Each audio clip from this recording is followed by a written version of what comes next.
할렐루야, 성도 여러분, 반갑습니다. 비록 교회는 아니지만 이렇게 만날 수 있어서 굉장히 반갑습니다. 여러분, 오늘 설교를 알제리 전쟁에 대한 소개로 시작하려고 합니다. 여러분, 알제리 전쟁에 대해서 잘 알고 계시죠? 1954년부터 1962년까지 알제리와 프랑스의 전쟁을 이야기합니다. 프랑스는 1830년부터 132년간 알제리를 식민 지배했습니다. 알제리는 프랑스를 상대로 8년간의 전쟁 끝에 1962년에 비로소 주권을 회복하게 됩니다. 이를 알제리 독립전쟁이라고 말합니다. 알제리 독립전쟁과 관련해서 실존 인물 모리스 오뎅을 소개를 해보고자 합니다. 1957년 알제리 독립전쟁 당시에 모리스 오뎅은 알제리대 수학과 교수였습니다. 오뎅은 프랑스군 공수부대에 의해서 자택에서 체포되게 되는데요. 그가 체포되게 된 이유는 독립전쟁 당시 프랑스군을 상대로 게릴라전을 펼치고 있었던 알제리 민족해방전선 대원들에게 은시절을 제공한 혐의였습니다. 체포 당시 그는 자녀를 셋을 둔 25세의 젊은 그런 아빠였습니다. 1957년 알제리 독립전쟁 당시 모리스 오뎅은 체포된 뒤 프랑스군에게 지속해서 고문을 당하고 얼마 되지 않아 실종 처리가 됩니다.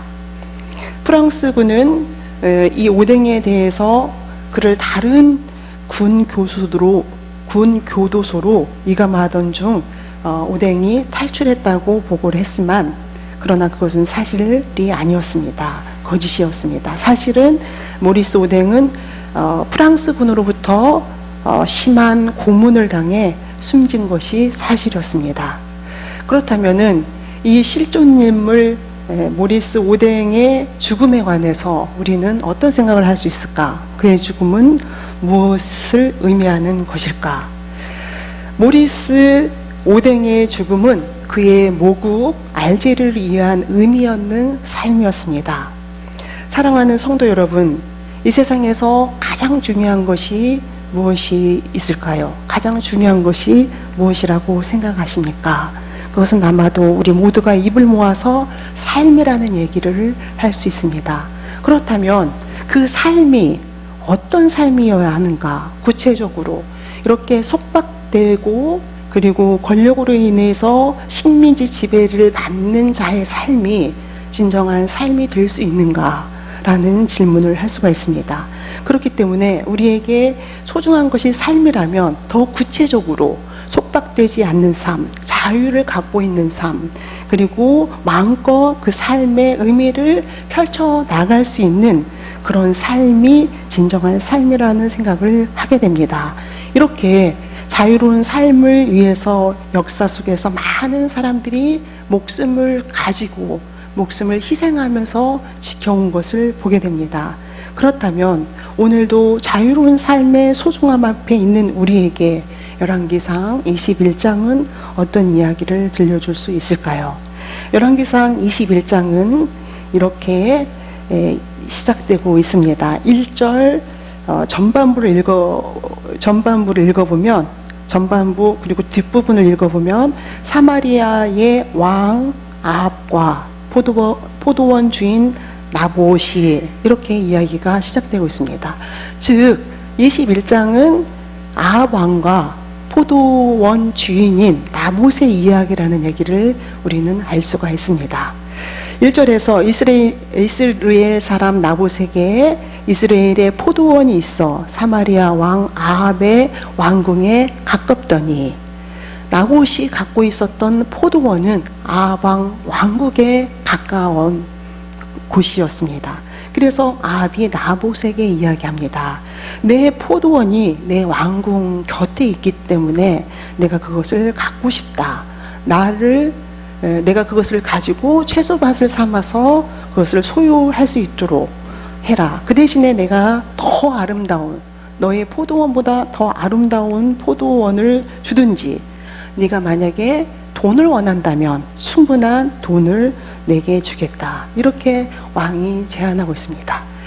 왕이 한 포도원 주인에게 그 포도원에 대해서 이제 거래를 제안하고 있는 것을 보게 됩니다. 그런데 그 왕의 거래에 나봇은 이렇게 이야기합니다. 나봇이 아합에게 말하되 내 조상의 유산을 왕에게 주기를 여호와께서 금하실지로다. 이렇게 이야기를 하고 있습니다. 지금 말씀에서 살펴본 것처럼 왕이 나봇에게 포도원을 요구하는데 그 왕의 요구를 거절하고 있는 나봇의 모습을 보게 됩니다. 사실상 왕이 거저달라는 것도 아니었고, 그리고 무력으로 빼앗으려는 것도 아니었음에도 불구하고 그것에 대해서 나봇은 단호히 거절하고 있는 모습을 보게 됩니다. 왜 나봇은 이렇게 반응하고 있는 것일까? 여기서 나봇의 반응이 어떤 의미에서 우리에게는 굉장히 낯설게 느껴집니다. 왜냐하면 왕이 요구한 것을, 그리고 왕이 그저 권력을 그에게 뺏으려고 하는 것도 아닌 것 같고, 충분한 값을 치르고, 그리고 또 원한다면 그보다 더 좋은 포도원으로 배상해 주겠다는 요구에도 불구하고 그 왕의 요구에 단호히 거절하고 있는 나봇의 모습을 보게 됩니다. 우리가 지금 3절에서 나봇의 이야기, 나봇이 거절하는 그 말을 성경을 통해서 읽었지만 우리가 더 원문에 가깝게 읽어본다면 이렇게 얘기할 수 있습니다. 나봇이 아합에게 말하되 내 조상의 유산을 왕에게 주는 것은 나의 권한이 아닙니다. 내 권한밖의 일입니다. 이렇게 이야기하고 있습니다. 원문에서는 이것은 내 권한밖의 일이고, 그리고 여호와께서 금하신 일이기 때문에 내가 내 마음대로 처리할 수 있는 일이 아닙니다. 이렇게 우리는 바꿔서 이야기할 수가 있습니다. 나봇은 사실상 하나님의 법에 따라 살아가는 사람이라고 볼 수가 있습니다. 비록 포도원이 내게 속한 것이지만, 그래서 왕이 지금 나에게 요구하고 있지만 사실상 이 포도원은 내 마음대로 처리할 수 있는 그런 부분이 아닙니다라는 얘기를 하고 있습니다. 이게 무슨 말일까요? 이것에 관해서 우리는 고대 이스라엘의 토지에 관한 원칙을 조금 살펴보아야 합니다. 목사님이랑 이제 구약의 토지법에 대한 공부를 여러분들이 하게 되는 거네요. 그렇지만 너무 여러분들이 부담 갖지 마십시오. 짧게 간단하게 오늘 본문을 이해하기 위해서 짧게 여러분들에게 설명을 해드리겠습니다. 가장 중요한 원칙은 모든 토지는 하나님께 속했다는 그런 원칙입니다. 조금 어려운 말로 토지 신유라고도 합니다. 토지가 신에게, 토지가 하나님에게 속해 있다는 그런 의미입니다. 레위기 25장 23절을 읽어보면은 토지를 영구히 팔지 말 것은 토지는 다 내 것임이니라. 너희는 거류민이요 동거하는 자로서 나와 함께 있느니라. 이렇게 말씀하고 있습니다. 이 말씀뿐만 아니라 다른 많은 말씀을 근거로 토지는 하나님에게 속해 있다는 것을 의미합니다.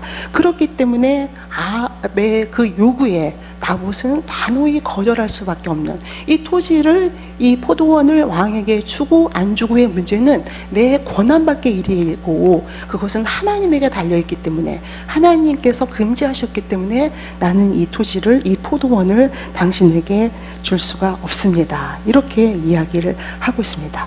그렇습니다. 이제 이렇게 모든 토지는 하나님에게 속해 있고, 또 두 번째 중요한 원칙을 살펴보면 토지는 모든 사람에게 평등하게 분배된다는 원칙이 있습니다. 그래서 각 지파별로, 또 각 그러니까 각 가정별로, 가족별로, 아니면 각 족속별로 이렇게 얘기할 수 있겠죠.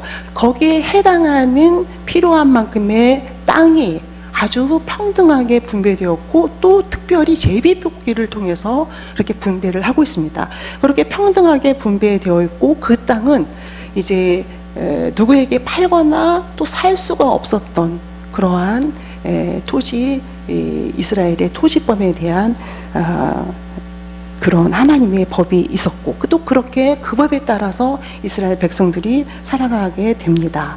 그런데 문제는 그러한 토지법에 대한 모든 사람들의 수용과 인정, 그리고 그렇게 지켜나갔던 그 토지법에 대한 생각들이 이제 가나안 정착 시대를 넘어서면서부터 약간 흔들리기 시작합니다. 특별히 왕정 시대로 들어오면서 왕이 다스리는 왕정 시대로 진입하게 되면서 이스라엘의 이런 토지법은 조금씩 이제 흔들리기 시작하게 됩니다. 왜냐하면 왕이 점차적으로 광대한 사유지를 확보하게 되고, 그리고 왕들이 대지주로 탈바꿈하게 되면서 그들은 자신의 땅을 넓히려는 그런 유혹 앞에 자신을 지키지 못하는, 특별히 오늘 우리가 함께 다루고 있는 아합 왕이 그것에 대한 대표적인 모습이라고 볼 수가 있습니다. 그렇게 하나님이 통치하는 평등하고 자유로운 삶을 특별한 토지법을 통해서 지켜나가고 있었던 나봇을 향해서 이제 아합 왕은 그 포도원을 자기에게 팔라고 요구를 하고 있습니다. 그렇기 때문에 그 하나님의 법에 근거해서 이 나봇은 아합의 그 요구를 거절하게 되는 것을 보게 됩니다. 사랑하는 성도 여러분, 이렇게 왕이 이름도 없는, 누구에게 특별히 지명도 있는 인물도 아닌 나봇에게 그렇게 그의 포도원을 제값을 주고, 그리고 더 좋은 포도원을 줄 수도 있다는 그런 가능성을 제시하면서 포도원을 달라는 그 왕의 요구에 단호히 거절하는 나봇의 입장을 여러분 이제 이해하셨죠? 그렇게 나봇은 왕의 요구에 거절하게 됩니다. 사실상 이렇게 나봇의 요구를, 아합의 요구를 거절한 나봇은 하나님의 말씀을 따라 살겠다는 믿음의 결단이었고, 그렇게 삶으로 살아내는 그런 모습을 우리는 보게 됩니다. 실제로 나봇에 관해서 성경은 그렇게 많은 이야기를 하고 있지 않습니다. 그러나 우리가 이 나봇의 결정과 행위를 통해서 나봇에 관하여 우리가 알 수 있는 것은 이스라엘이 하나님이 통치하는 하나님의 법에 따라서 누구나 평등하고 자유로운 삶을 살아갈 수 있는 그런 이스라엘, 자기 자신보다는 정말 모든 이스라엘 민족이, 그리고 모든 사람들이 하나님의 법에 따라서 동일하게 평등하고 자유를 누릴 수 있는 그 삶을 지키는 한 사람으로서 살아가고자 하는 나봇의 결단을 우리는 볼 수가 있습니다. 권력 앞에서 꿋꿋하게 그 숭고한 가치를 지켜가겠다는, 그 권력 앞에서 권력이 그렇게 숭고한 가치를 훼손하는 것을 저항하겠다는 그런 나봇의 의지를 우리는 볼 수가 있습니다. 그렇습니다. 그렇게 나봇은 그의 포도원을 지키고자 노력을 했습니다. 그러나 어떤 일이 벌어집니까? 이렇게 거절당한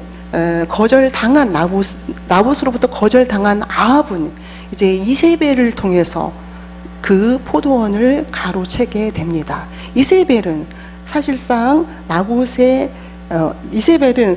아합의 아내였고 왕비였지만 그가 살아온 삶의 터전은 이스라엘과 같은, 그리고 이스라엘의 하나님의 법과는 거리가 먼, 알지 못하는 그러한 시돈 사람이었고 바알을 섬기는 그러한 민족의 딸이었습니다. 그렇기 때문에 왕이라면 모든 것이 가능하지, 권력이라면 모든 것이 가능하지, 이렇게 생각하는 그러한 인물이었기 때문에 하나님의 법에 대해서 아는 바가 없고 또 그것에 대해서 안중에도 없는 그런 사람이었기 때문에 그는 무서운 권력으로 그렇게 아합의 소원을 들어주기 위해서 이제 나봇의 포도원을 뺏는 이야기가 뒷부분에서 계속되고 있습니다.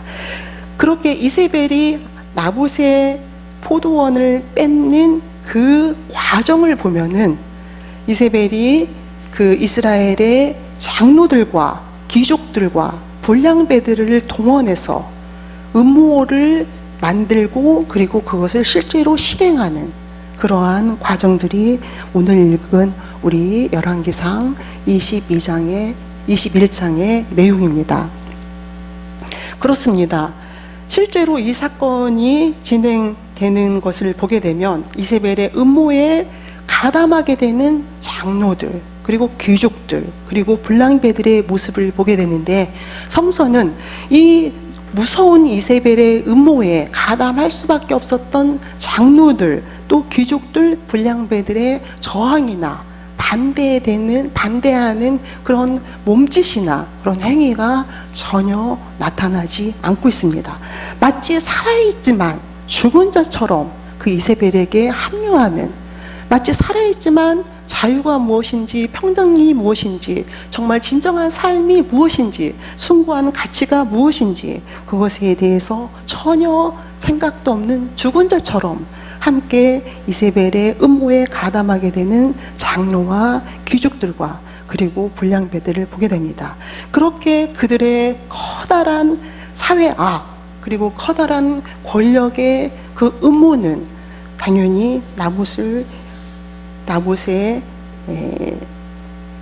삶을 짓밟고 포도원을 빼앗는 그러한 일로 마무리가 됩니다. 사랑하는 성도 여러분, 이 나봇의 삶이, 그리고 나봇의 이 모습이 우리에게 어떤 의미와 또 어떤 신앙의 교훈을 줄 수 있을까요? 물론 우리는 지금 나봇처럼 그렇게 절체절명의 위기, 어쩌면 목숨을 잃을 수도 있는 그런 절체절명의 위기를 살아가고 있는 것은 아닙니다. 또 우리는 나봇처럼 하나님의 법을 지키기 위해서 거대한 권력에 저항해야 하는, 그리고 또 어쩌면 목숨을 잃을 수도 있는 그러한 상황 속에 있는 것은 아닙니다. 그러나 그럼에도 불구하고 우리는 나봇의 삶을 비추어서 어떠한 신앙의 모습을, 또 어떤 삶의 모습을 우리는 배울 수 있을까? 저는 오늘 설교를 준비하면서 지난 살아온 삶을 조금 반추할 수 있었습니다. 세상 속에 있는 우리, 또 우리 자신을 생각해 보면 우리는 때로는 우리가 예상하지 못했던 세상의 위기, 또 세상의 악에 직면하기도 됩니다. 때로는 어떠한 사건이, 어떠한 생각지도 못한 사회 악이 우리를 엄습해오는 그런 순간을 만나기도 합니다. 어떤 형태로든 하나님이 나에게 주신 너무나도 소중한 자유와 그리고 그 평등과 또 그 아름다운 토지를 빼앗으려는, 나를 속박하려고 하는 그런 상황에 직면하기도 합니다. 사랑하는 성도 여러분, 우리는 어떤 의미에서 때로는 더 심각한 경우, 그렇게 아합이 이세벨을 충동시키고 또 이세벨이 무기력하고 무능한 세상을 이용해서 또 그렇게 어리석은 자들과 함께 결탁해서 우리를 코너로 몰아가는 그런 세상에 직면하기도 합니다. 우리는 이런 상황에서 어떻게 우리를 지켜나갈 수 있을까? 어떻게 우리의 삶을 지켜나갈 수 있을까? 특별히 자유롭고 평등한 그런 세상을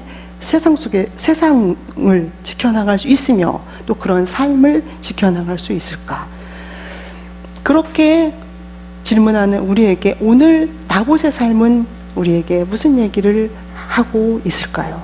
사랑하는 성도 여러분, 그저 단순하게 그리고 아주 심플하게 모든 것에 직면한 우리가 하나님을 생각할 수 있는, 하나님의 법을 생각할 수 있는, 하나님의 계획을 생각할 수 있는 그러한 저희들이어야 된다는 것입니다.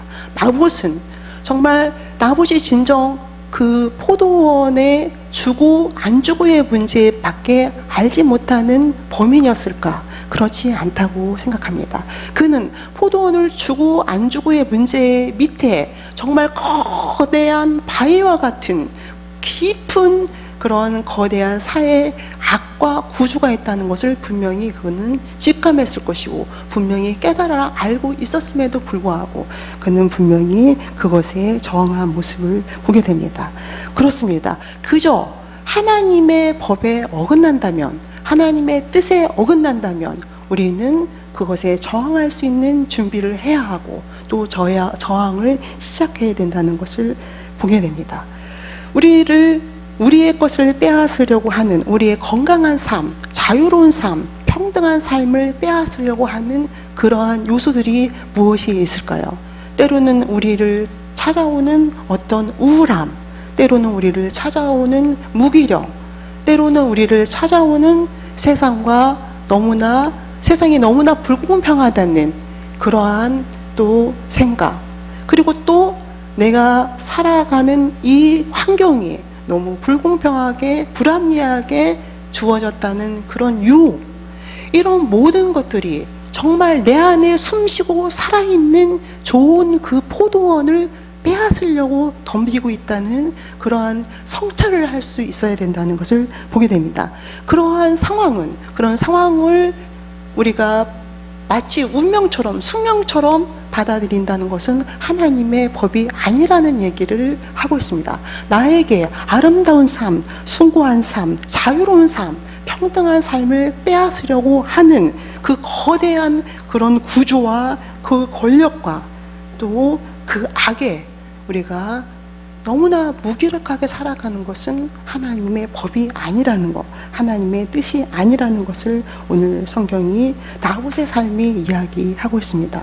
우리는 하나님의 뜻에 따라 우리는 저항할 수 있어야 되고 또 그 생명을 지켜낼 수 있어야 하며 우리의 자유로운 삶을 숭고히 지켜 나갈 수 있어야 한다고 생각합니다.